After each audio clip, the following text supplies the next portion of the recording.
বিশেষ বিজ্ঞপ্তি, আসল AKG doctor plus hand sanitizer কিনুন। অসাধু ব্যবসায়ীদের থেকে দূরে থাকুন। Doctor plus, 65/2 MB road, Kolkata 51। Doctor প্লাসের স্যানিটাইজার কেনার সময় এই ঠিকানাটি দেখে কিনুন। সুস্থ থাকুন, সাবধানে থাকুন। নমস্কার, ডক্টরস প্যানেলে আপনাদের সবাইকে স্বাগত জানাই। ডক্টরস প্যানেল মানেই উপস্থিত থাকেন স্টুডিওতে ডাক্তারবাবুরা এবং যারা কোভিড সহ নানান রকম শারীরিক অসুস্থতা নিয়ে কথা বলেন। আজকেও কিন্তু তার ব্যতিক্রম একেবারেই নয়। আমরা কোভিডের কথা শুনবো, কারণ আমরা এখনও কোভিড মহামারীর মধ্যেই রয়েছি। তার ফলে আমাদের সচেতনতা এবং সতর্কতাকে পাথেয় করে এখনও চলতে হবে আরও বেশ কিছুদিন। তবে এই যে লড়াইটা আমাদের চলছে, সেই লড়াইটা কিন্তু আমরা অনেকটাই কাটিয়ে এসেছি এবং আর কিছুদিনের মধ্যেই হয়তো আমরা এই লড়াইটাকে জয় করব। যে কোভিড-19, সেই কোভিড-19 কিন্তু আমাদের সমবেত প্রচেষ্টার মাধ্যমে পরাভূত হবে, এটা আশা নিয়েই আমরা আজকের ডক্টরস প্যানেল শুরু করব। আমাদের সঙ্গে আজকে রয়েছেন ডক্টর মনীষ ধীরাজ, নিউরোসার্জন। স্যার, আপনাকে স্বাগত জানাই আমাদের অনুষ্ঠানে। আর সঙ্গে রয়েছেন আপনারা, আমাদের দর্শক বন্ধুরা। তাই আপনারা টেলিফোন করবার জন্যে এবং আপনাদের সমস্যার বা আপনাদের শারীরিক অসুস্থতার, বিশেষত নিউরো সমস্যা যদি কিছু থাকে আপনাদের, তাহলে ডেফিনেটলি আপনারা টেলিফোন করতে পারেন। স্ক্রিনে যাওয়া টেলিফোন নাম্বারে আপনারা সরাসরি কথা বলতে পারেন ডক্টর ধীরাজের সঙ্গে। স্যার, প্রথমে একটুখানি কোভিডের কথায় আসতেই হবে আমাদের, কারণ আমরা এখনও প্যান্ডেমিকের মধ্যেই রয়েছি। তো আমরা যেটা দেখেছি যে অনেক মানুষ কিন্তু ফার্স্ট ওয়েভ, সেকেন্ড ওয়েভ এবং থার্ড ওয়েভ, এই তিনটে ওয়েভেই কিন্তু আক্রান্ত হয়েছেন। তাদের মধ্যে কীরকমভাবে কোভিডের এফেক্টটা পড়েছে, কতটা পড়েছে? কারণ আমরা জানি যে আফটার কোভিড কিন্তু একটা এফেক্ট অনেক মানুষের মধ্যে পড়ে থাকে। তো সেটা আপনি নিউরো দিক থেকে যদি কিছু বলেন, যে তাদের নিউরোলজিক্যাল যদি কোনো সমস্যা হয়ে থাকে সে বিষয়ে। এই সময় পোস্ট কোভিড सिम्टम्स खूब प्रचुर দেখা যাচ্ছে। अनेक बार जा पेशेंट के कोविड या होए छे, जिनको कोविड हुआ है वो लोग लॉन्ग कोविड के सिम्टम्स से अभी ग्रसित हैं और बहुत सारे पेशेंट्स हमारे पास ओपीडी में आ रहे हैं। और neurological disorders mainly post covid में muscle fatigue, memory disturbance, cognitive disturbance, माने कि किछु कथा बोलते पारते असुविधा होच्छे, अथवा किछु कथाटा मने राखते असुविधा होच्छे, अथवा मसल फैटिग हो जाच्छे। এই সব সমস্যা নিয়ে প্রচুর পেশেন্ট আমার কাছে আসছে। এটা লং কোভিডের সিমটম, একটা সাবধানে থাকা উচিত। বেশ, এই যে সমস্যাটা আপনারা যারা দেখছেন, সেটা কি ধরুন বিভিন্ন বয়সী মানুষের মধ্যে তো হয়েছে, আমরা বাচ্চাদেরকে ছেড়ে দিলাম, বাচ্চাদের ওপর এটা খুব একটা এফেক্ট ফেলেনি, কিন্তু মাঝবয়স্ক বা যাদের একটু ওল্ড এজের মানুষদের যাদের কোভিড হয়েছে, তারা কি এই ধরনের নিউরো সমস্যায় বেশি ভুগছেন? Age distribution in covid symptoms का थोड़ा अलग है। जो यंग पेशेंट्स हैं 18 to 25 और 18 to 35 years of age group, वो ज़्यादातर पोस्ट कोविड के बाद मसल पेन अथवा मेमोरी डिस्टर्बेंस लेकर के हमारे पास आ रहे हैं। किंतु जो ओल्ड एज के पेशेंट्स हैं वो इनके अलावा कई बार स्ट्रोक लेकर अथवा हृदय रोग लेकर के भी हमारे पास आ रहे हैं, जिनका संबंध अभी कोविड से स्थापित नहीं है, परंतु उनमें यह समस्या कोविड के बाद ज़्यादा करके देखी जा रही है। এবং যাদের ধরুন নিউরো সমস্যা অলরেডি ছিল, নিউরোলজিক্যাল যে সমস্ত সমস্যাগুলো নিয়ে যারা এতদিন জর্জরিত ছিলেন, তাদের ক্ষেত্রে কোভিড হলে পর কীরকম সমস্যা দেখেছেন? যাদের নিউরো সিমটমস আগে থেকেই আছে, ওনার কোভিড হওয়ার পরে একটা সমস্যাটা বেড়ে যাচ্ছে। কারণ আমরা জানি যে কোমরবিডিটি থাকলে কিন্তু সেটা একটা দীর্ঘমেয়াদী এফেক্ট ফেলে। हाँ, एक धरुन यदि न्यूरोपैथिक पेन आछे, स्लिप डिस्क के वजह से कोई न्यूरोपैथिक पेन है, अथवा डायबिटिक न्यूरोपैथी के वजह से न्यूरोपैथिक पेन है, कोविड के बाद उन सिम्टम्स में काफ़ी ज़्यादा वृद्धि हो जाती है और पेशेंट्स का दवा का डोज भी हम लोगों को बढ़ाना पड़ रहा है।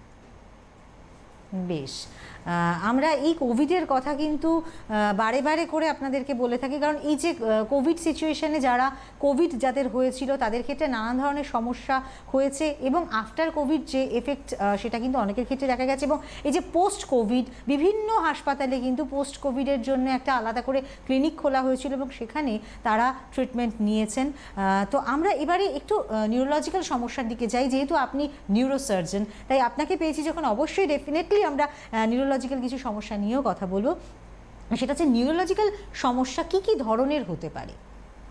हेडेक हो सकता है, माइग्रेन हेडेक अथवा ट्राइजेमिनल न्यूरालजिया, फेशियल पेन, अथवा हेडेक ब्रेन ट्यूमर के कारण भी हो सकता है, ब्रेन टीबी, कई बार ब्रेन स्ट्रोक, हेमरेजिक स्ट्रोक या इस्चीमिक स्ट्रोक से पेशेंट आते हैं।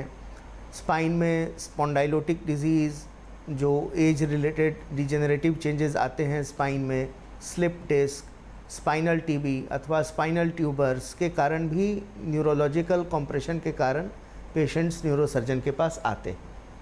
বেশ, এই যে আপনি মানে সমস্যাগুলোর কথা বললেন, স্লিপ ডিস্কের মতো সমস্যা, মাথা ধরার মতো সমস্যা, এটা কিন্তু প্রত্যেকটা মানুষেরই হয়, মানে আলাদা করে এটা কিন্তু একটা বিশেষ কোনো সমস্যা হিসেবে পড়ে না, প্রতিটা মানুষেরই কখনো না কখনো মাথা যন্ত্রণা হয়।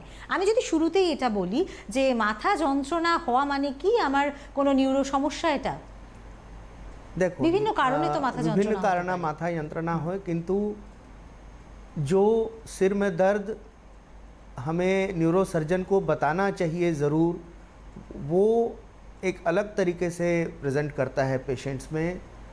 जो ब्रेन ट्यूमर के कारण हेडेक होता है वो ज़्यादातर सुबह में ज़्यादा होता है, सो कर के उठने के बाद ज़्यादा होता है, रात में सोकर उठने के बाद या दिन में सोकर उठने के बाद। और बहुत बार माथा दर्द के साथ मरीज़ को उल्टी भी आती है, और उल्टी आने के बाद थोड़ा सा दर्द में अगर रिलीफ भी मिलता है तो चौकन्ना हो जाना चाहिए कि ये ब्रेन ट्यूमर से संबंधित सिर का दर्द हो सकता है, और ऐसे में न्यूरोसर्जन से ज़रूर संपर्क करें। বেশ, আর একটা খুব কমন ধরনের মাথা যন্ত্রণা, সেটা হচ্ছে কি মাইগ্রেন, এবং অনেকের ক্ষেত্রেই দেখা যায় মাইগ্রেনের সমস্যায় ভীষণ ভোগেন, এবং যদি কারো কখনো মাথা যন্ত্রণা হয় তাহলে অবশ্যই এটা বলতে শোনা যায় যে মাইগ্রেন আছে কিনা। তো এই মাইগ্রেনের সমস্যাটা কেন হয়? माइग्रेन के ऊपर बहुत सारा रिसर्च है। अभी सेलुलर थ्योरी हम लोग मानते हैं, ये इस माध्यम से तो मैं नहीं समझा सकता। सामान्य जन के लिए इतना जानना ज़रूरी है कि माइग्रेन हेडेक ज़्यादातर सिर के किसी एक हिस्से से शुरू होता है, दाहिने या बाएं या सामने से या पीछे से। कई बार ये हेडेक शुरू होने के पहले आँखों के आगे कुछ फ्लैशिंग लाइट दिखाई दे सकते हैं मरीज़ को, या मरीज़ को ये महसूस हो सकता है कि मुझे सिर में दर्द शुरू होने वाला है। और जब ये दर्द शुरू होता है तो आधे एक घंटे में काफ़ी ज़्यादा तेज़ दर्द होता है, और तेज़ रोशनी की तरफ देखने में ये दर्द बढ़ता है। कोई अगर ज़ोर से बोले या टीवी की आवाज़ ज़ोर से हो, शोर शराबा ज़्यादा हो, तो उसमें भी ये दर्द बढ़ता है। तेज़ धूप में जाने से ये दर्द बढ़ता है, और सोने से, रेस्ट करने से इस दर्द में कमी आती है। और कई बार एनाल्जेसिक लेने के बाद भी दर्द में कमी काफ़ी देर से आती है। ये सब माइग्रेन हेडेक के कुछ विशेष लक्षण हैं। বেশ, তার মানে মাথা যন্ত্রণা মানেই সেটাকে কিন্তু আমরা মাইগ্রেন বা অন্য কোনো কারণের সাথে গুলিয়ে ফেলি। অনেকের কিন্তু গ্যাস অম্বলের সমস্যা হলেও তাদের মাথা যন্ত্রণার একটা প্রবণতা থাকে। ওটা সামান্য হেডেক হয়, ওটা মানে পুরো মাথাই হেডেক হয়। আর ওটা গ্যাসের ওষুধ খেলে চোখের জন্য অনেক সময় মাথার যন্ত্রণা হয়ে থাকে পাওয়ারের কারণে। চোখের জন্য যা মাথা ব্যথা হয় সে বেশি সামনের দিকটা হয়। ঠিক ঠিক। তাহলে মানে মাইগ্রেন যেটা নিউরোলজিক্যাল সমস্যা, সেটা কিন্তু স্যার যেটা বললেন যে এত সুন্দরভাবে বুঝিয়ে বললেন যে কীভাবে হলে পর সেটা আপনাকে ধরে নিতেই হবে মাইগ্রেন। এবং এই যে মাইগ্রেনের বিষয়টা, এটা আপনি তো বললেন যে মানে কী কী সিমটমস হতে পারে, কী কারণে হয় এই মাইগ্রেনের মতো সমস্যা? দেখুন, কারণ তো ও তো বহুত ডিপ থিওরি আছে, ওর মেডিকেল থিওরি তো বোঝানো খুবই মুশকিল। সামান্য যদি কিছু কারণ আমরা সাধারণ মানুষের বোঝার মতো করে আপনি ব্রেন যা সেলস থাকে, যাকে আমি নিউরন বলি, ও न्यूरॉन्स के उन न्यूरॉन्स के इरेगुलरली एक्टिवेशन के कारण माइग्रेन हेडेक होता है, और उनको सप्रेस करने के लिए हमें थेरेपी देनी पड़ती है। सामान्यतः 3 या 4 महीना की थेरेपी देने के बाद इस हेडेक से छुटकारा मिल जाता है। कुछ लोगों में, कुछ मरीज़ों में ज़्यादा लंबी समय तक 6 महीना या साल भर भी दवा देनी पड़ती है। प्री डिस्पोजिंग फैक्टर्स हैं मेंटल स्ट्रेस अथवा फिजियोलॉजिकल स्ट्रेस, ज़्यादा देर भूखे रहना, व्रत उपवास करना, ज़्यादा मानसिक चिंता तनाव ग्रसित रहना, ये सब प्री डिस्पोजिंग फैक्टर्स हैं जो किसी में भी माइग्रेन हेडेक उत्पन्न कर सकते हैं। अतः इनसे बचना चाहिए, ये मैं विशेष रूप से दर्शकों को बताना चाहूँगा। এক্ষেত্রে ট্রিটমেন্ট কি শুধুমাত্র মেডিসিন নিলেই হয় না অন্য কোনো না ট্রিটমেন্টের अन्य মাধ্যমে ভালো ট্রিটমেন্ট হয়? যা লাইফস্টাইল মডিফিকেশন আছে, মেডিটেশন, ধ্যান, প্রাণায়াম, সকাল সকাল হাঁটা চলা করা উচিত, রোজ সুবহ মর্নিং ওয়াক করনা, adequate rest, sleep, at least 7 to 8 hours of sleep, এটা লাইফস্টাইল মডিফিকেশনটাও দরকার খুবই বেশি। ঠিক, আর এটা কিন্তু একদম ঠিক কথা যে আমাদের জীবনযাত্রার যে প্রসিডিওর আমরা অনেক সময় নিয়ে থাকি সেটা কিন্তু আমাদের নানা রকম শারীরিক সমস্যা তৈরি করে। তো এই যে লাইফস্টাইল মডিফিকেশন শুধুমাত্র যে নিউরোলজিক্যাল সমস্যা বা মাথা যন্ত্রণা এগুলো কমায় তা কিন্তু নয়, আমাদের আরও অনেক শারীরিক অসুস্থতা দূর করতে কিন্তু সাহায্য করে। তাই আমাদের লাইফস্টাইলটাকে কিন্তু ঠিকঠাক করতে হবে, আমাদের খাওয়া দাওয়া ঠিক করতে হবে এবং ফিজিক্যাল এক্সারসাইজ যেটা কিন্তু ভীষণভাবে ইম্পর্ট্যান্ট। এবং আপনারা বারে বারে জোর দিচ্ছেন, মেডিটেশনের কথা বলছেন, প্রাণায়ামের কথা বলছেন, এবং এইগুলো যে কোনো ধরনের শারীরিক সমস্যার ক্ষেত্রে খুব ভালো রেজাল্ট দেয়। একটা কথা আমি বলবো কি আমার ব্রেন দুটো হেমিস্ফিয়ার থাকে, right hemisphere and left hemisphere. এই দুটো হেমিস্ফিয়ার সঙ্গে সঙ্গে মিলিয়ে কাজটা করে। প্রাণায়াম অনুলোম বিলোম করে এটা হয়, এটা নিউরোলজিক্যাল স্টাডিজ হয়েছে হার্ভার্ডে বস্টনতে কি দুটো সেরিব্রাল হেমিস্ফিয়ার সংযোজন যা থাকে সেটা ভালো দিকে যায়। আচ্ছা, তো সেই কারণে আমাদের মেডিটেশনটা কিন্তু ভীষণভাবে ইম্পর্টেন্ট। এছাড়া যে মানে নিউরোলজিক্যাল আর যে সমস্যাগুলো রয়েছে তার মধ্যে ব্যাক পেইন এটা কিন্তু ভীষণ ইম্পর্ট্যান্ট এবং একটা সার্টেন এজের পর বোধহয় এই ব্যথা যন্ত্রণা ক্রমশ বাড়তেই থাকে।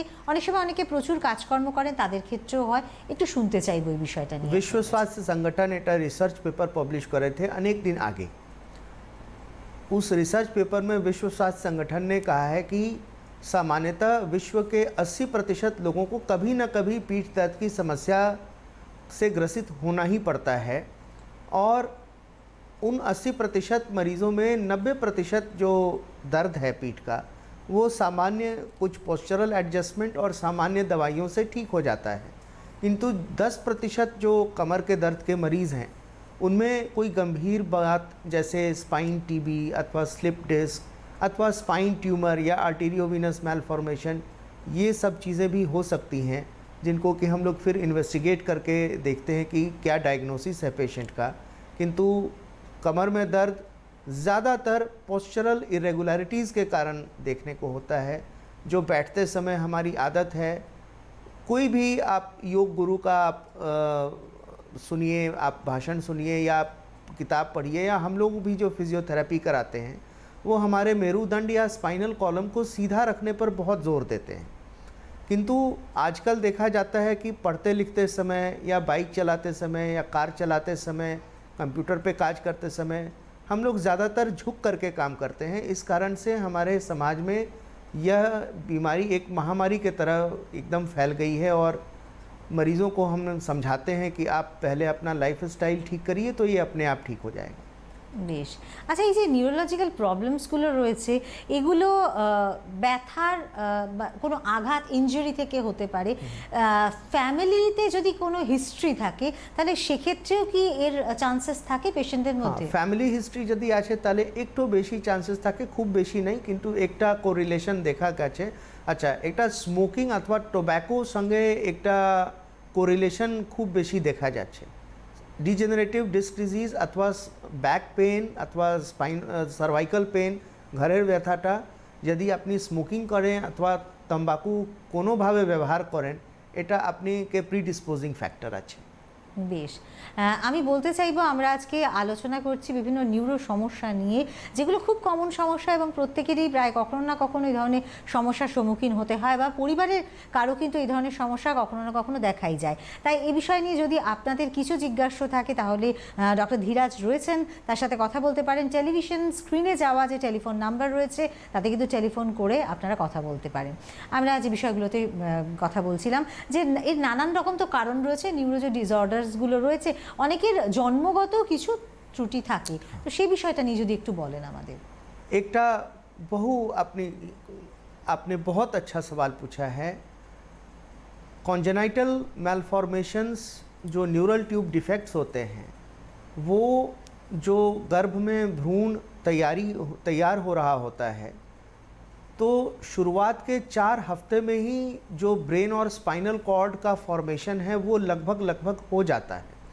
जब तक प्रेगनेंसी डिटेक्ट होती है कि महिला प्रेग्नेंट है या गर्भवती हैं, तब तक यदि डिफेक्ट होना है तो वो हो चुका होता है।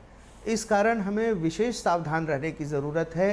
जो चाइल्ड बियरिंग एज ग्रुप की महिलाएं हैं उन्हें रेडिएशन से बचना चाहिए, उन्हें अपना खान पान ठीक रखना चाहिए, और यदि आप गर्भ प्लान कर रहे हैं, कंसीव करने का प्लान कर रहे हैं, तो फॉलिक एसिड टैबलेट को पहले से ही लेते रहना चाहिए, ताकि क्योंकि जब तक पता लगेगा कि गर्भ ठहर गया है तब तक जो कॉन्जेनाइटल मैल्फॉर्मेशन होने होंगे वो हो चुके होंगे।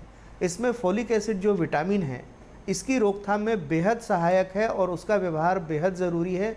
अतः सभी जो महिलाएं गर्भ धारण करने के उम्र में हैं और शादी हो चुकी है, गर्भ धारण करना है, तो पहले से ही इस दवा को आप लेते रहें। আচ্ছা, এই যে আমরা বিশেষ ক্ষমতা সম্পন্ন যে শিশুদের দেখি, তারা কি মায়ের গর্ভস্থ এই যে নিউরোলজিক্যাল প্রবলেমের জন্যই তাদের এই ধরনের সমস্যাটা হয়ে থাকে? माँ के गर्भ में यदि एनेनकेफेली या हाइड्रोकेफेलस या स्पाइना बाइफिडा इस तरह की समस्या अल्ट्रासाउंड में दिखाई देती है, तो आज मेडिकल साइंस इतना प्रगति कर चुका है कि माँ के गर्भ में ही उस गर्भस्थ बच्चे का हम स्पाइन या ब्रेन का ऑपरेशन कर सकते हैं आज की तारीख में। और यदि कोई ऐसी समस्या है जिसका निदान संभव नहीं है, तो चिकित्सक मेडिकल टर्मिनेशन ऑफ प्रेगनेंसी के भी एडवाइस दे सकते हैं। বেশ, তো সেক্ষেত্রে এই যে সন্তানকে আপনি বলছেন যে যদি কোনো রকম সমস্যা দেখা যায় তো এই ধরনের বিশেষ ক্ষমতা সম্পন্ন শিশুকে জন্ম দেওয়ার আগেই তাকে যাতে বিনষ্ট করে দেওয়া হয় সেই হিসেবে আপনারা পারমিশন দিতে পারেন। তো এই রকম নানা রকম সমস্যা নিয়ে কিন্তু আমরা দেখতে পাই, এবং যখন একটা শিশু জন্মাচ্ছে তখন জন্মানোর পরে কিন্তু অনেক সময় তাদের মেনিনজাইটিস হয়, এটাও কিন্তু এক ধরনের নিউরোলজিক্যাল সমস্যা। তো সেটা নিয়েও যদি, কারণ অনেক সময় বাচ্চাদের যখন একটু বড় হচ্ছে তাদের তর্কা অনেকের ক্ষেত্রেই হয়ে থাকে, কিন্তু কোন ধরনের তর্কাটা যে সমস্যা তৈরি করতে পারে সেটা যদি আপনি একটুখানি বুঝিয়ে বলেন। देखो, पहले जो डिलीवरीज़ होती थी ज़्यादातर घरों में होती थी, इंस्टीट्यूशनल डिलीवरीज़ कम होती थी, तो उसके समय बच्चों में बहुत बार मेनिंजाइटिस का इन्फेक्शन होता था और मेनिंजाइटिस का टीका भी पहले नहीं था। अब मेनिंजाइटिस के लिए वैक्सीन है हमारे पास। पहले इतने एंटीबायोटिक्स हमारे पास एडवांस्ड नहीं थे जिससे कि हम बच्चों को बचा सकें। आज नियोनेटल आईसीयू में रख के अच्छे एंटीबायोटिक्स का इस्तेमाल करके ऐसे बच्चों को बचाया जा सकता है और बचाया जा रहा है। এবং কোন সময়টাতে মেনিনজাইটিসটা হতে পারে, জন্মের কতদিন পরে বা কোন বয়সে? सबसे ज़्यादा जन्म के शुरुआत के 15 दिन जो होते हैं वो सबसे ज़्यादा प्रीडिस्पोजिंग होते हैं बच्चों के लिए मेनिंजाइटिस के लिए। उन दिनों में इन्फेक्शन से बहुत सावधानी बरतने की ज़रूरत है। और विशेष रूप से माँ का दूध ज़रूर देना चाहिए, इससे बच्चों में हर तरह के इन्फेक्शन के रोकथाम की क्षमता आती है। বেশ, এই যে মেনিনজাইটিসটা হলো তার ফলে কিন্তু কিছু সেল ড্যামেজ হয়, সেই বিষয়টা যদি একটু আপনি বলেন আমাদের। मेनिंजाइटिस जो है वो ब्रेन की जो कवरिंग्स है जिनको हम मेनिंजेस कहते हैं, 3 कवरिंग्स होती हैं, ड्यूरामेटर, एरेक्नोइड मेटर और पायामेटर, उनका इन्फेक्शन है। मेनिंजाइटिस से ब्रेन में डैमेज नहीं होता है ज़्यादातर, किंतु यदि मेनिंगो एनकेफेलाइटिस हो जाता है, यानी कि इन्फेक्शन यदि ब्रेन पैरेन्काइमा में चला जाता है, तब दिमाग के सेल्स को क्षति होती है और वो जो क्षति होती है वो परमानेंट हो जाती है, उसको पूरी तरह से फिर वापस ठीक नहीं किया जा सकता। একটা টেলিফোন আছে, একটু নিয়ে নিই। হ্যালো, টেলিভিশন সেটের ভলিউমটা মিউট করে দিন। মিউট করতে বলছি। টেলিফোনে আমাদের টেলিভিশন সেটের ভলিউমটা মিউট করে টেলিফোনে আমাদের সঙ্গে কথা বলুন। আজ মিউট করাই আছে। হ্যাঁ বলুন, কি জানতে চাইছেন? বলছি কি আমার না খুব মাথার কষ্ট হয় আর মাথা ঘোরে। মাথা ঘোরে তো হয়।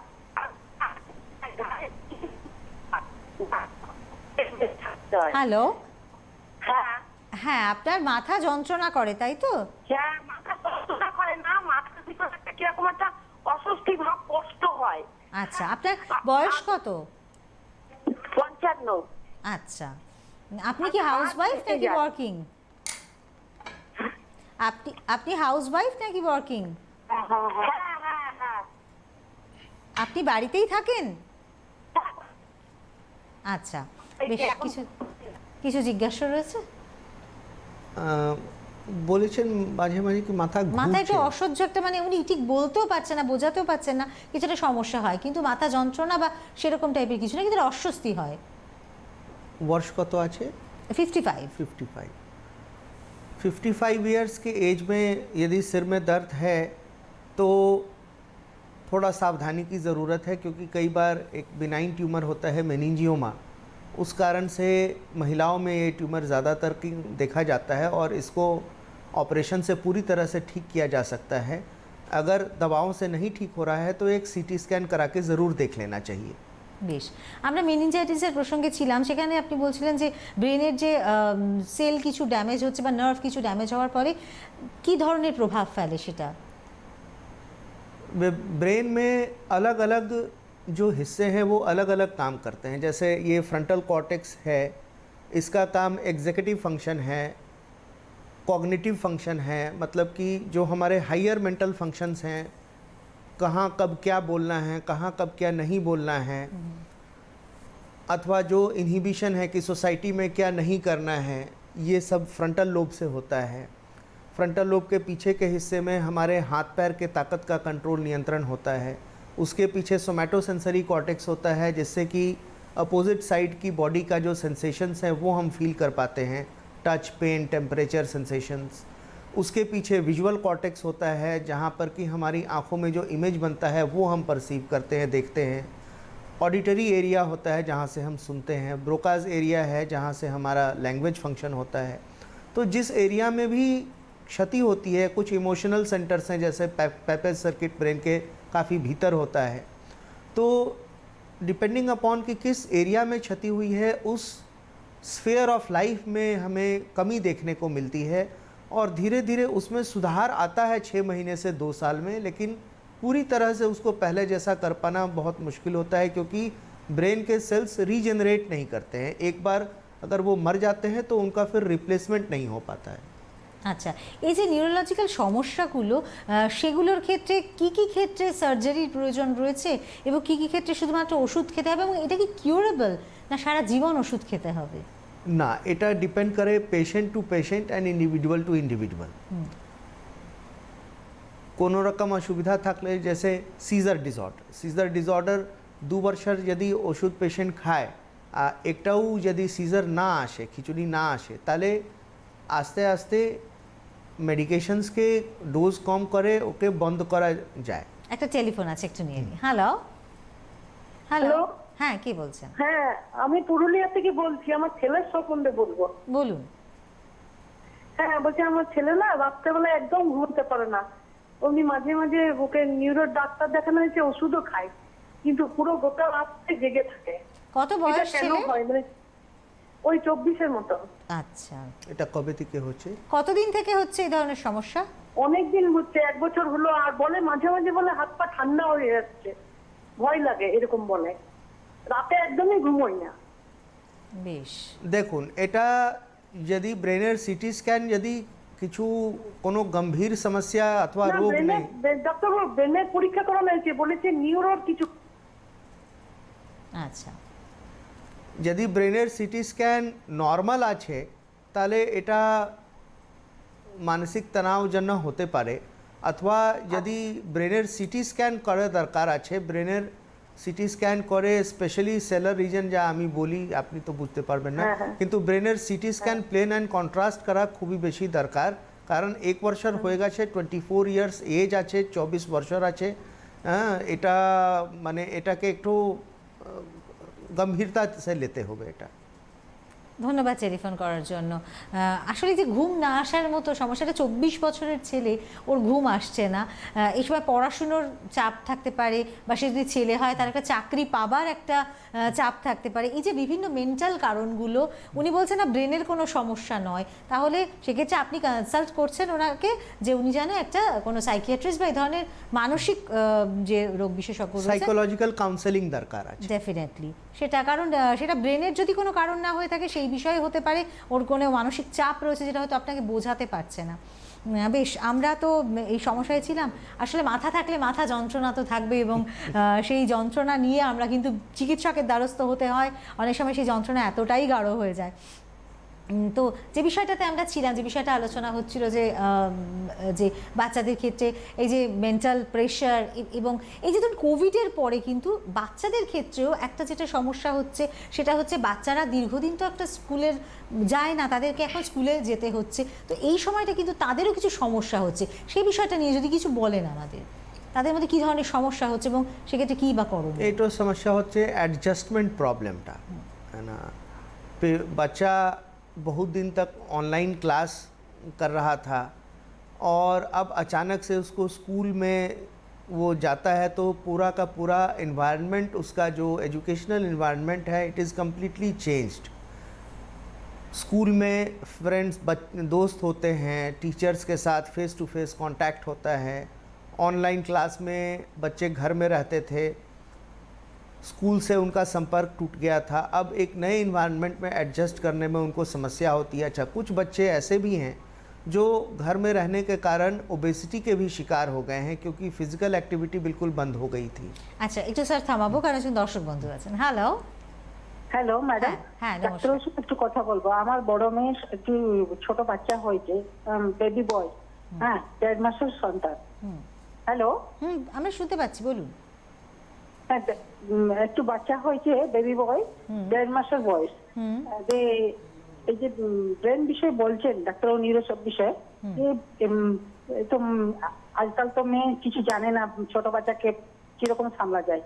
আমি একটু জিজ্ঞেস করবো ডাক্তারকে কি এই ছোট বাচ্চাটা কিরকম সাবধান নিতে হয়, যার কি ব্রেনে কোন রকম ড্যামেজ আসবে না।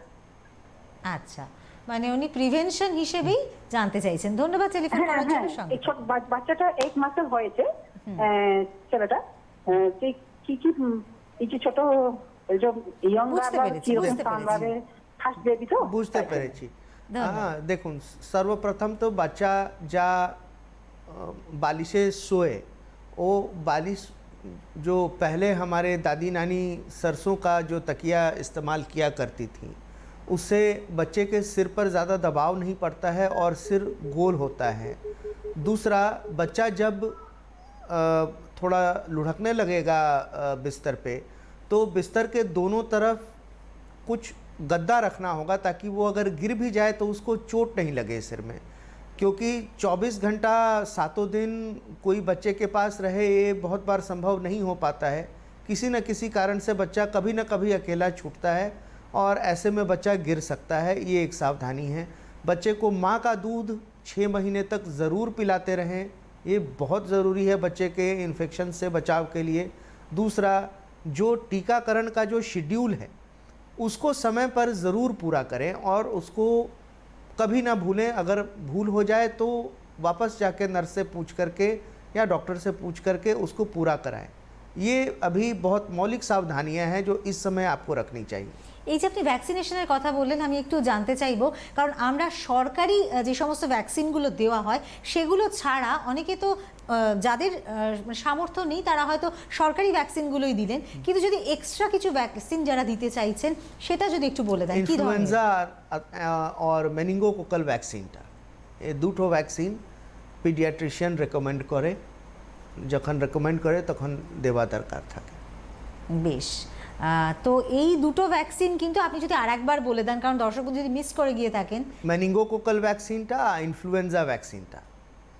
বেশ, এই দুটো ভ্যাকসিন কিন্তু এক্সট্রা আপনারা দিয়ে নিতে পারেন এবং এই যে ভ্যাকসিনগুলো দেওয়ার ফলে বাচ্চার মধ্যে কিন্তু রোগ প্রতিরোধ ক্ষমতা তৈরি হয় এবং ভ্যাকসিনেশনটা কিন্তু ভীষণভাবে ইম্পর্টেন্ট।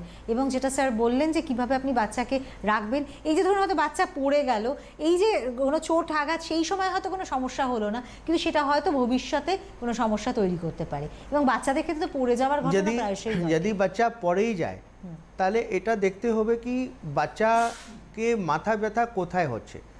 যদি যেখানেই চোট লাগা আছে সেখানেই মাত্র ব্যথা আছে তাহলে কোনো বেশি অসুবিধা নেই, কিন্তু যদি পুরো মাথা ব্যথা হচ্ছে, বাচ্চা বমি করেই যাচ্ছে, 1-2 বার বমি হলে কোনো অসুবিধা নেই, কিন্তু বমি যদি বারবার হচ্ছে তাহলে তাড়াতাড়ি নিউরোসার্জন কাছে একটু দেখা করতে হবে।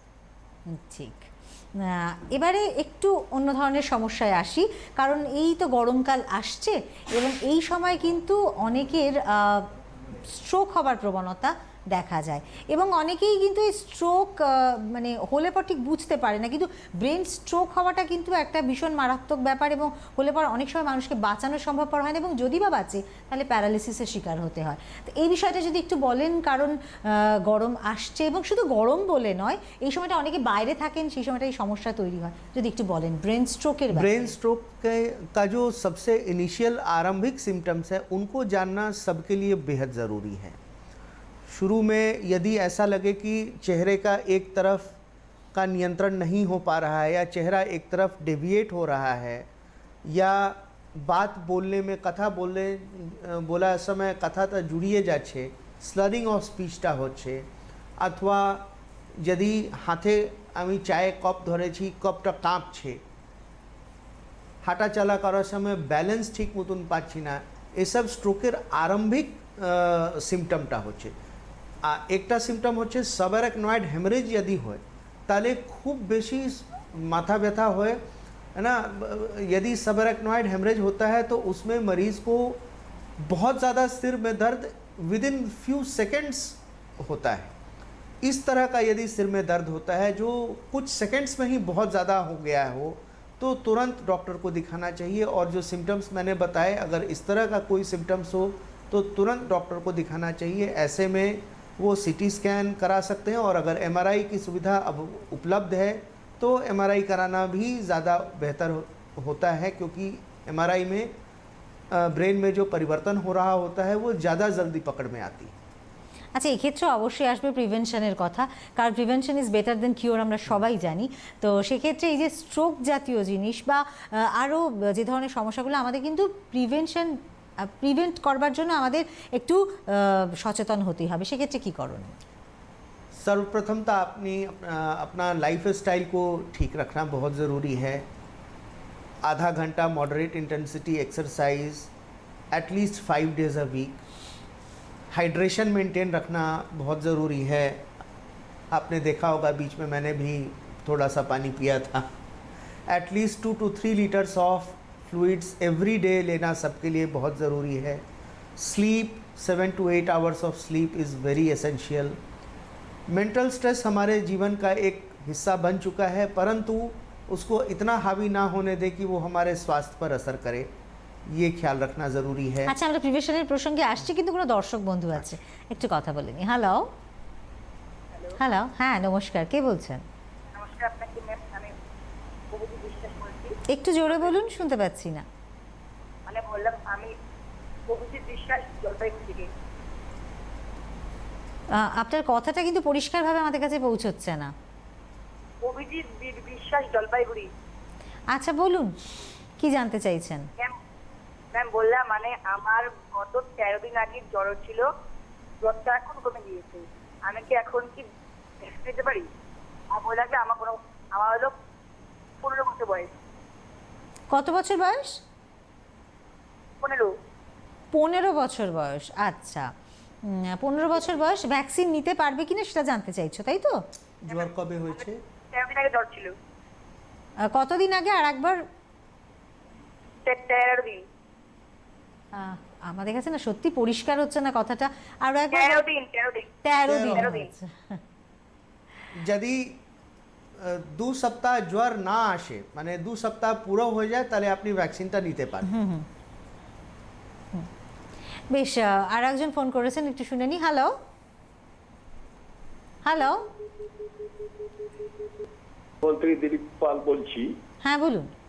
হ্যাঁ, আমার এই সোডিয়াম পটাশিয়ামের যে গ্রন্থিটা আছে ব্রেনে, সেইটা অকেজ হয়ে যাচ্ছে বলে সোডিয়াম পটাশিয়ামের কন্ট্রোলটা থাকছে না ঠিক। হ্যাঁ, সেই জন্য আমাকে সোডিয়াম পটাশিয়ামের ওষুধ আপাতত সপ্তাহে একটা করে খেতে হচ্ছে। এই যে সম্পর্কে জানতে চাইবো কি করলে আমি এ থেকে ভালো হতে পারবো কিনা। আচ্ছা, ধন্যবাদ টেলিফোন করার জন্য, সঙ্গে থাকুন। প্রথমে যে ফোন করেছিল 13 বছর ওর বয়স এবং সে কিন্তু 15 বছর বয়স এবং 13 দিন আগে তার জ্বর হয়েছিল, সে কি ভ্যাকসিন নিতে পারবে কিনা জানতে চাইছে। वो वैक्सीन ले सकते हैं। 13 दिन हो ही गया है, 2 सप्ताह 1 दिन में हो जाएगा एंड उसके बाद she can take the vaccine. कथा होच्छे कि at the time of taking vaccine patient should be afebrile. और मतलब वैक्सीन लेने के समय फीवर नहीं होना चाहिए। फीवर यदि आ रहा है तो उस एक्टिव फेज में वैक्सीन नहीं लेना चाहिए, क्योंकि फिर वैक्सीन से जो सिम्टम्स होंगे वो ओवरलैप करके फिर पता नहीं चल पाएगा कि ये वैक्सीन के वजह से है या इन्फेक्शन के वजह से। जो दूसरे दर्शक बंधु ने जो मुझसे प्रश्न किया है कि ब्रेन में जो सोडियम पोटेशियम को नियंत्रण करने वाली ग्रंथि है उसमें गड़बड़ी के कारण उन्हें रोज़ कुछ सोडियम की दवा लेनी पड़ रही है, तो इसके लिए मैं माफ़ी चाहूँगा। ये आपका पूरा MRI का रिपोर्ट ब्रेन का जब तक मैं नहीं देखूँगा तब तक ये चीज़ बता पाना मुश्किल है मेरे लिए कि क्या हुआ है वहाँ पे, कोई ट्यूमर था या डीमाइलिनेशन है या किस कारण से उस ग्रंथि में हाइपोथैलेमिक रीजन में ये चेंजेस परिवर्तन आए हैं। उसको देखने के बाद ही ये बता पाना संभव हो पाएगा कि कितने दिन तक दवा चलेगी और क्या दवाएं चलेंगी। হ্যালো, হ্যালো, আমি বাড়ি থেকে মুকুল মুখার্জি কথা বলছি। বলুন। আমি আমার বিশেষের ব্যাপারে একটু আপনার কাছে ডাক্তারের কাছে একটু পরামর্শ নিতে চাই। বলুন। আমার বিশেষের বয়স হচ্ছে 57, ঠিক আছে? তা ওর প্রেসারের বরাবরই ওর প্রেসারের সমস্যা, হাই প্রেসার। তা ওর এখন যে প্রেসারটা আমরা দেখছি তা ওর আছে ওপরে 200 আর নিচে 100। হ্যাঁ, ও কোভেন্স দিন ওকে ডাক্তারে দিয়েছে, অনেক প্রথম থেকেই খাচ্ছে। প্রেসারটা কিছুতেই নর্মালে আনা যাচ্ছে। আচ্ছা, বয়স কত? বয়স কত? বয়স 57। 57? হ্যাঁ। আচ্ছা, সেক্ষেত্রে কি করণীয়? প্রেশার 57 বয়স এবং সেক্ষেত্রে প্রেশারটা কিন্তু খানিকটা বেশি রয়েছে, নিচে 100 এবং ওপরে কত বললেন? 200, নিচে 100। তো সেক্ষেত্রে কি করণীয় সেটা আমরা শুনবো, কিন্তু আরও একজন দর্শক বন্ধু আছেন, তার সাথে কথা বলে নি। হ্যালো। হ্যালো, হ্যাঁ বলুন।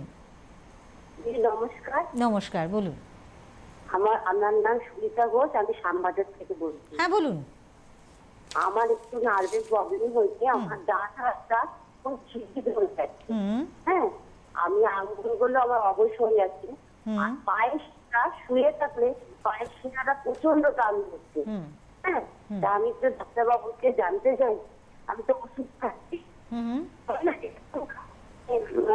আমি কিরকম বলুন তো, একটু মানে সারা কথা শুনলে আমার মাথাটা গরম হয়ে যাচ্ছে, বা আমি এতটাই উত্তেজিত এত রেগে যাচ্ছে মানে সহ্য করতে পারছি না, মানে এত প্রচন্ড রাগ হয়ে যাচ্ছে। এতে কি আমার কোনো ক্ষতি হতে পারে একটু জানার জন্য ডাক্তারবাবুকে বলছি। আপনার বয়স কত? আমার বয়স 41। প্রচুর মাথা গরম হয়ে যাচ্ছে। হ্যাঁ, আমি কিছুদিন মানে 2 মাস ধরে আন্টিবায়োটিক ওষুধ খাচ্ছি। হ্যাঁ, নার্ভের ঘরে দেখাচ্ছি, তার সত্ত্বেও আমি এই সমস্যাটা আপনি বুঝতে পেরেছেন তো সমস্যাটা? বেশ, ধন্যবাদ টেলিফোন করার জন্য, সঙ্গে থাকুন। একবার বলে দিন তো দিদি কি বললেন এই দর্শক বন্ধুটা? ওনার হাতটা অবশ হয়ে আসছে, ডান হাতটা। হ্যাঁ, এবং ওনার 41 বছর বয়স। তো সেটা কোনো মানে ক্ষতি হতে পারে কি? এটা যে সমস্যা হচ্ছে, এটা সিমটম হচ্ছে लेफ्ट साइडर ब्रेन स्टेम स्ट्रोकটা ना। ये पेशेंट को सीटी स्कैन कराना बहुत ज़रूरी है। सीटी स्कैन में क्या फाइंडिंग्स हैं, क्या डायग्नोसिस है, वो देखना बहुत ज़रूरी है। सिम्टम से ऐसा लगता है कि ब्रेन के लेफ़्ट साइड में स्ट्रोक इनको हुआ है, जिसके कारण से कि जो दाहिने तरफ का शरीर है उसमें ताकत की कमी होगी, और लेफ़्ट साइड ऑफ ब्रेन हमारा डोमिनेंट लोब होता है। Because of that we are right handed. Left side of brain controls our right side of the body and right side of brain controls our left side of the body. So our speech center, हमारा जो language का area है और जो हमारा main emotions का area है वो बाएं तरफ के ब्रेन में ही होता है। इसी कारण से इनको अगर गुस्सा आता होगा तो बहुत ज़्यादा गुस्सा आ जाता होगा, और इरिटेबल बिहेवियर हो गया होगा। इसके लिए हम लोग दवाइयाँ देते हैं जिससे पेशेंट जल्दी ठीक होते हैं, और 6 महीना जाते जाते काफ़ी ज़्यादा सुधार इसमें हो जाएगा, और ये सुधार धीरे धीरे फिर 2 साल तक चलता रहता है। दवा खाते रहने से, और जो प्रिवेंशन पार्ट जो अधूरा रह गया तो मैं पूरा करूँगा। वो करते रहने से इसमें धीरे धीरे निश्चित रूप से सुधार आएगा दीदी, आप घबराइए नहीं। আর তার আগে যে দর্শক বন্ধু ফোন করেছিল না প্রেশার বেশি আছে 200/100 blood pressure 57 years of age, এটা অনেক বেশি ব্লাড প্রেশার আছে। এটা হার্টের ECG, echocardiogram, thyroid profile, blood sugar, urea, creatinine, blood counts করানা খুব বেশি দরকার। ব্লাড সুগার ওষুধ সরি ব্লাড প্রেশার ওষুধটা মানে রেগুলার নিয়মতা লেবার দরকার আছে। ব্লাড প্রেশার ওষুধ আপনি কখনো বন্ধ করবেন না। কোনো ওষুধি রোগ বিশেষজ্ঞের কাছে গিয়ে তাড়াতাড়ি কিছুটা ব্লাড প্রেশার ওষুধ আপনি আরম্ভ করে দিন। এই প্রেশারের ওষুধের ক্ষেত্রে অনেকেই কিন্তু কন্টিনিউ করতে করতে যখন প্রেশারটা হয়তো কন্ট্রোলে চলে এলো, অনেকেই প্রেশারের ওষুধটা বন্ধ করে দেন। তার ফলে কিন্তু নানা রকম সমস্যা বাড়তে পারে। আপনারা ভাববেন না যে ব্লাড প্রেশারটা কন্ট্রোল হয়ে গেল মানে আপনি ভালো হয়ে গেলেন। এটা কিন্তু আপনাকে লাইফ লং খেয়ে যেতে হবে ব্লাড প্রেশারের ওষুধ। একটা আমি কথা বলতে চাই। আচ্ছা, আমরা শুনছি কিন্তু একজন দর্শক বন্ধু আছেন। হ্যালো হ্যালো, হ্যাঁ বলুন। নমস্কার, আমি দুর্গাপুর থেকে বলছি। বলুন। আমার মায়ের 73 ইয়ার্স এজ। তো মায়ের মানে বেশ কিছুদিন ধরে হাত পা কাঁপছে, অনেকদিন ধরে। ডাক্তার দেখিয়েছেন, উনি বলেছেন যে নার্ভ গুলো শুকিয়ে আসছে। আচ্ছা, তো ওর কি কোনো রেমেডিস নেই? আচ্ছা, ডাক্তার দেখিয়েছেন, ডাক্তার কি বলছে? আমরা পার্মানেন্টলি মেডিসিনের ডাক্তার দেখাই। তো উনি বলেছেন যে বয়স হয়েছে তো নার্ভ গুলো শুকিয়ে আসছে। ওকে, আমরা মাকে জানাইনি। বেশ বেশ, ধন্যবাদ। হ্যাঁ, ধন্যবাদ টেলিফোন করার জন্য। বয়সটা অনেকটা হয়েছে। এটা সেনাইল চেঞ্জেস বলা যায় মেডিকেল টার্মিনোলজিতে। সিটিতে অনেক সময় এজ রিলেটেড চেঞ্জেস অথবা সেরিব্রাল অ্যাট্রফি। আচ্ছা, আমরা আরেকটা টেলিফোন নিয়ে নিই, তারপর একবারে উত্তরে আসছি। হ্যালো হ্যালো হ্যালো, আমি কি মৌসুমী ম্যাডামের সঙ্গে কথা বলছি? হ্যাঁ বলুন। হ্যাঁ, ধন্যবাদ আপনাকে করোনা বিষয়ে প্রশ্ন, এবং ডাক্তারবাবুকেও ধন্যবাদ যে আমরা এরকম সুপরামর্শ পাচ্ছি। ঠিক আছে, ধন্যবাদ, বলুন। আচ্ছা, আমার প্রশ্ন করোনা সম্পর্কিত, যেহেতু আজকের বিষয় করোনা। যে বিষয়টা ঠিক এখন যেরকম আমরা যাচ্ছি, আমরা দেখলাম যে প্রতিদিন কতগুলো মানুষ মারা গেল। মানুষের প্রাণ সবাই সমান, তবু আর এমনিও অনেক মানুষ মারা যাচ্ছে, বিশেষ করে বয়স্ক মানুষ যারা মারা যাচ্ছে। তারা যখন অ্যাডমিট করা হচ্ছে তখন কিন্তু করোনা বলছে না, কিন্তু যখন মারা গেলেন তখন বলছেন যে করোনা হয়েছিল। হ্যাঁ, আর 15ই মার্চ থেকে সব বিধিনিষেধ তুলে নেওয়া হচ্ছে, অথচ নিয়মিত মানুষ মরছে। একটা মানুষ মরলেও মরছে, 10টা মরলেও 20টা মরলেও মরছে। ডাক্তারবাবু, এ বিষয়ে আগামী দিনে আমরা কি করতে পারি? আর এই করোনা মরার পরে করোনা হয়ে যাচ্ছে, বিশেষ করে দেখলাম মারা যাচ্ছে যারা, অনেক অনেক অনেক উদাহরণ আছে। যদি একটু বুঝিয়ে বলেন। আপনি কে বলছেন? শুনবো। আমি জয়ন্ত সাহা বলছি, শ্রীরামপুর থেকে। ধন্যবাদ টেলিফোন করার জন্য, সঙ্গে থাকুন। খুব ভালো কথা বলেছেন যে বিধিনিষেধ তো উঠে যাচ্ছে, এবং যেটা আমরা শুরুতেই বলেছিলাম প্যান্ডেমিক ওভার হয়ে গেছে, এটা কিন্তু এখনো পর্যন্ত ঘোষণা করা হয়নি, কিন্তু আমরা স্বাভাবিক জীবন ছন্দে ফিরছি। সংক্রমণ যে হচ্ছে না একেবারে সেটা কিন্তু নয়, সংক্রমণ হচ্ছে এবং মানুষও মারা যাচ্ছে, হয়তো তার পরিমাণটা কম। আপনি খুব ভালো কথা বলেছেন যে আমাদের কি করা উচিত এক্ষেত্রে। एक सबसे पहले जो मैं ब्लड प्रेशर वाला बता रहा था, वो बहुत ज़रूरी है ये समझना। आपने कभी रबर बैंड देखा है? एक रबर बैंड আছে কি? যদি রবার ব্যান্ডকে আমি নিচে তুলে রাখি, ওটা যেখানে আমি তুলে রাখবো সেখানেই থাকবে। যদি আমি একবারই ছেড়ে দিই তাহলে ওটা মানে जो उसका ओरिजिनल पोजीशन था वो वहाँ नहीं जाएगा, वो उससे ऊपर जाएगा। अच्छा, इसी तरह से ब्लड प्रेशर जब हम दवा से कंट्रोल करते हैं तो वो दवा के प्रभाव में नियंत्रित रहता है। अगर हम दवा छोड़ देते हैं बीच में तो वो जितना पहले था वहीं तक नहीं रुकेगा, वो उससे ऊपर जाएगा और हार्ट में या ब्रेन में कुछ ना कुछ बीमारी जो है सो प्रभाव पैदा करेगा। इसलिए जो दीदी ने कहा कि ब्लड प्रेशर की दवा नियमित लेनी ज़रूरी है, और अगर सारा जीवन डॉक्टर बोलते हैं तो सारा जीवन लेना ज़रूरी है, बीच में उसको बंद करने की भूल ना करें, ये बेहद ज़रूरी है। हम लोग रोज़ इस तरह के मरीज़ देखते हैं जिनको ब्रेन स्ट्रोक होता है, ब्रेन हेमरेज हो जाता है, पता चलता है कि पिछले 10 दिन से इन्होंने दवा बंद कर दी थी क्योंकि ब्लड प्रेशर तो ठीक हो गया था। और ये बहुत ही दुर्भाग्यपूर्ण लगता है। और काफ़ी तकलीफ़ होती है कि इस तरह से हम लोग मरीज़ों को तकलीफ़ में देखते हैं और इलाज करने में भी दिक्कतें आती हैं। আরো दूसरा একজন দর্শক जो- বন্ধু আছেন, हाँ। একটু কথা বলে নি। হ্যালো, হ্যালো, হ্যাঁ কে বলছেন? হ্যাঁ আমি দমদম ক্যান্টনমেন্ট থেকে বলছি, তাপস সাতটা। বলুন। বলছি মায়ের বিষয়ে একটু জানতাম। হ্যাঁ বলুন। স্ট্রোক হয়েছিল তো, হ্যাঁ ওই মায়ের স্ট্রোক হওয়ার পর থেকে আমি ওষুধগুলো কিছু খাওয়াচ্ছি, কিন্তু ওই মায়ের মাথাটা ঝিলিক ঝিলিক যায়, মাথাটা তখন ঘোরে। কত বয়স মায়ের আপনার? মায়ের মোটামুটি 75। আচ্ছা, ঠিক আছে। ভয় আছে। মাথা ঘুরছে, আর স্ট্রোক হয়েছিল, ব্রেন স্ট্রোক। এটা দেখতে হবে ব্যালেন্সে অর্গান যা থাকে সে পোস্টিরিয়ার সার্কুলেশন পিছে থাকে।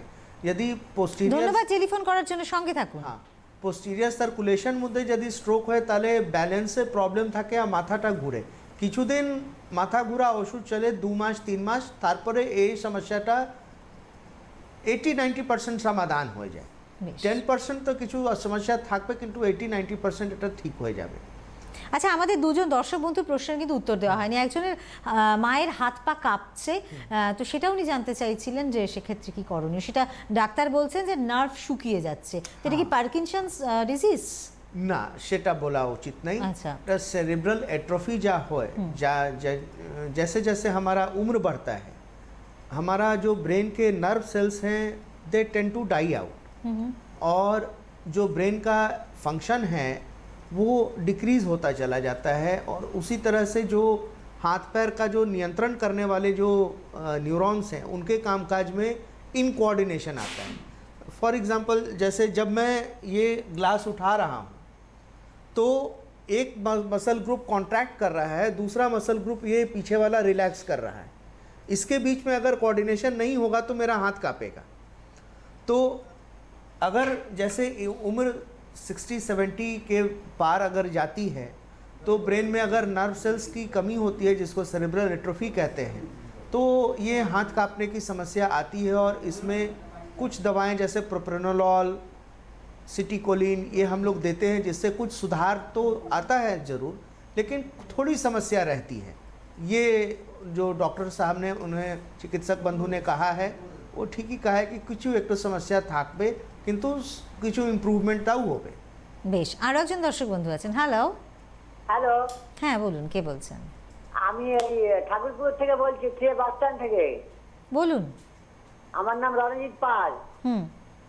শুনতে পাচ্ছি? আমার হাত পা কাঁপে আর ঘুম হয় না একদম। আচ্ছা, একদম ঘুম হয় না। আপনার বয়স কত? আমার বয়স হচ্ছে 69। 69। আচ্ছা, হাত পা কাঁপছে এবং ঘুম হচ্ছে না। ইনার একদম ঘুম হচ্ছে না। পেশেন্টকে সঙ্গে থাইরয়েড থাকুন, ধন্যবাদ টেলিফোন করার জন্য। পেশেন্টকে থাইরয়েড প্রোফাইলটা দেখা দরকার আছে, কারণ কি হাত পা কাঁপছে, এটা হাইপারথাইরয়েডিজম জন্যটাও হতে পারে, সেই জন্যটাও ল্যাক অফ স্লিপ হতে পারে। মাথা ব্যথা করছে না তো? উনি আমাদের সঙ্গে নেই। যদি মাথা ব্যথা থাকছে সঙ্গে, তাহলে ব্রেনের একটা সিটি স্ক্যান भी করে দেখা উচিত।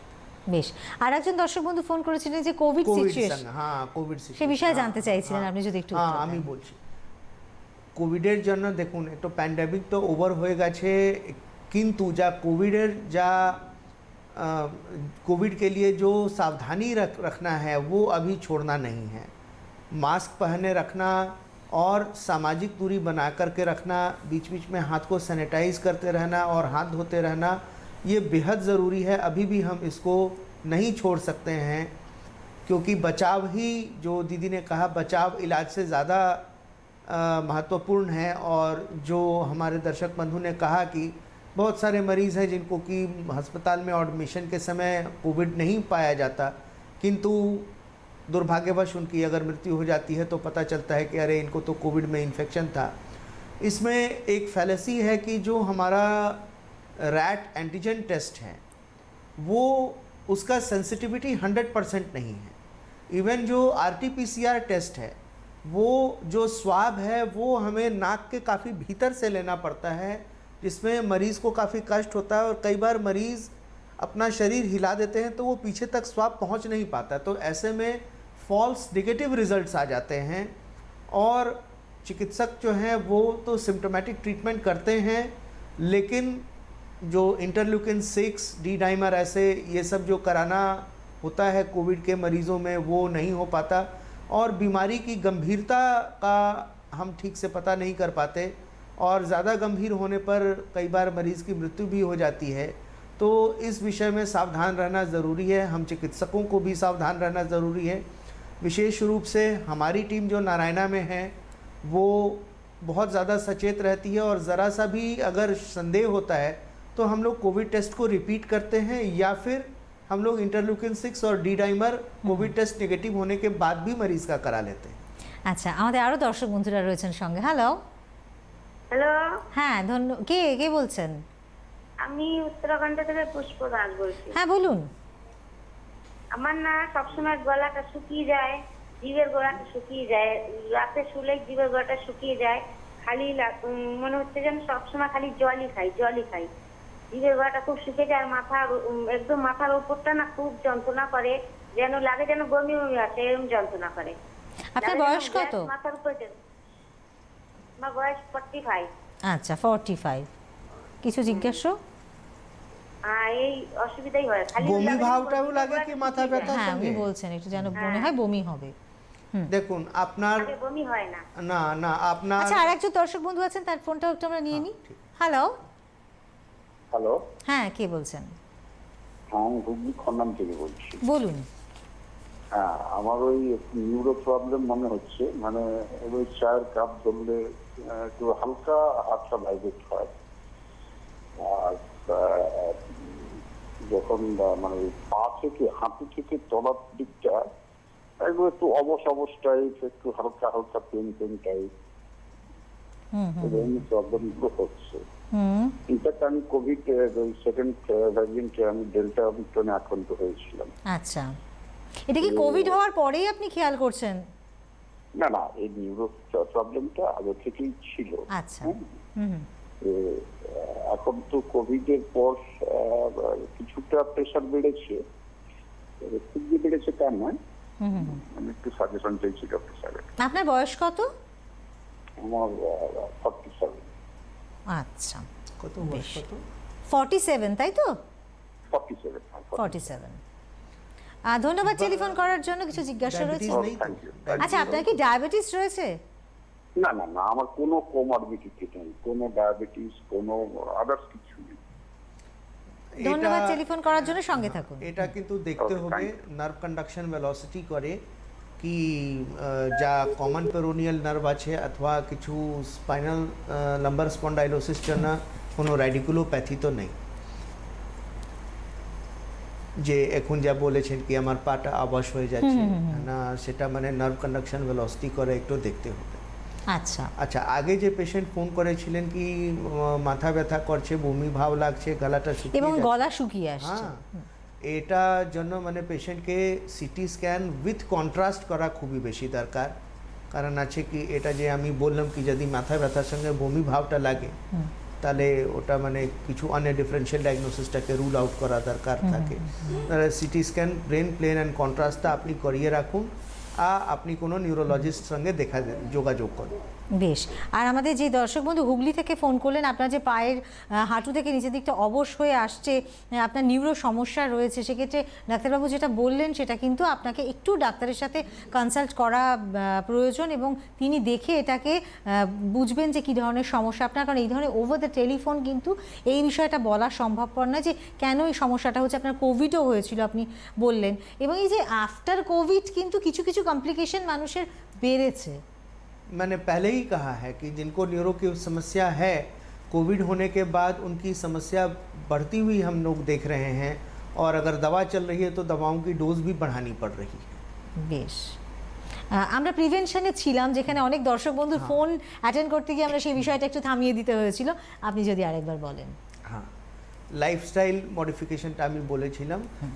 अन्य कथा হচ্ছে অ্যাভয়েড টোব্যাকো। तंबाकूके एकदम ही अवॉइड करा उचित, कोनो फॉर्मे अपनी तंबाकू व्यवहार करूँ ना, संभव थाके अल्कोहलटाकेও अवॉइड करूँ। नॉन वेजिटेरियन डाइट खूब बेशी लेवा उचित नहीं। वेजिटेरियन डाइट हमारा शरीर है वो वेजिटेरियन डाइट के लिए प्रकृति ने बनाया है। नॉन वेजिटेरियन डाइट सप्ताह में एक बार हो सकता है। তাহলে হোয়াইট মিট जैसे পোলট্রি চিকেন অথবা ফিশ এগ আমি নিতে পারি, কিন্তু রেড মিট মাটন এসব খুব বেশি নেওয়া ঠিক নেই। और কোলেস্ট্রল লেভেল দেখতে হবে অ্যাবাভ 35 ইয়ার্স অফ এজ।